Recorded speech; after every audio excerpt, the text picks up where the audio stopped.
Mana yang rahasia? Ukuran rahasia tentu harus berbasis undang-undang dong. Nggak bisa penguasa main mengklaim ini rahasia ini enggak. Itu namanya sewenang-wenang, ya kan? Basis kita ada di Undang-Undang Keterbukaan Informasi Publik. Pasal 17 Undang-Undang Keterbukaan Informasi Publik menyebutkan informasi yang dikecualikan dan bersifat rahasia adalah terkait bidang pertahanan keamanan untuk, saya bacakan nih Mas biar detail, ya kan, informasi tentang strategi, intelijen, operasi, taktik dan teknik yang berkaitan dengan penyelenggaraan pertahanan dan keamanan. Tadi Mas sudah menyebut sebagian. Jadi levelnya di strategi, taktik, operasi. Terkait dengan anggaran yang diungkapkan oleh Pak Ganjar, nggak ada yang rahasia.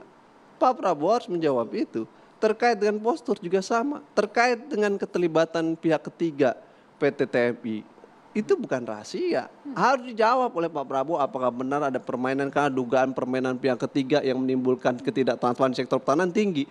Kita pengen tentara kita kuat. Siapa yang pengen tentara? Semua pengen tentara kuat. Profesional modern.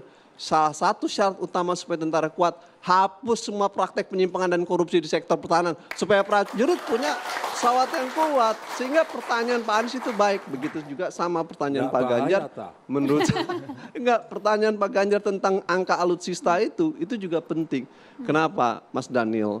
Yang ngomong bicara buat target tidak tercapai itu bukan Pak Ganjar atau bukan Pak Anies. Pak Prabowo sendiri. Prabowo menyebutkan beberapa bulan lalu, mohon maaf, target MF tidak capai 100%, 76%, ya kan? Sehingga kemudian ini menjadi masalah. Itu menimbulkan bahan buat paslon 1 dan dia kok nggak tercapai Anda anggaran tinggi, utang besar.